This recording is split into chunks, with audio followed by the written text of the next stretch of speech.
Hi! Welcome to RJD interiors Ongole. మనం ఇంటికి ఎంత ఖర్చు పెట్టి ఇంటీరియర్ చేయించినా గూడా, ఆ ఇంట్లో గ్రీనరీ అనేది లేకపోతే ఆ ఇంటికి లుకింగే రాదు.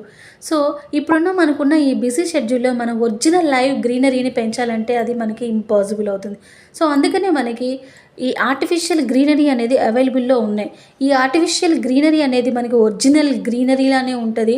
అండ్ ఇవి చాలా అట్రాక్టివ్‌గా ఉంటదనమాట దాంతో కంపేర్ చేసుకుంటే. సో, ఇందులో మనకి vine wall decor, foliage potted artificial tree, false hanging bush green, artificial flower outdoor, living wall panels, grass plastic plants, grass wall design, boxwood hedges planes, faux lemon leaf and so on. ఇంకా చాలా designs ఉన్నాయి. So, ఇవి మనకి ఇంటిని ఫంక్షన్స్‌లో కానీ నార్మల్‌గా గూడా ఇవి చాలా లుకింగ్‌గా ఉంటది. మీకెవరికైనా ఇంట్రెస్ట్ ఉంటే ఇలాంటి ఆర్టిఫిషియల్ గ్రీనరీ మీకు కావాలనుకుంటే ఇంకెందుకు లేట్, గంటాపాలెంలో ఉన్న ఆర్‌జీడీ ఇంటీరియర్ షోరూమ్‌కి వెంటనే విజిట్ చేయండి. Thank you so much for watching. First time గనుక మా ఛానల్‌ని చూసినట్లయితే ప్లీజ్ షేర్ చేయండి, సబ్స్క్రైబ్ చేయండి, లైక్ చేయండి. Thank you so much.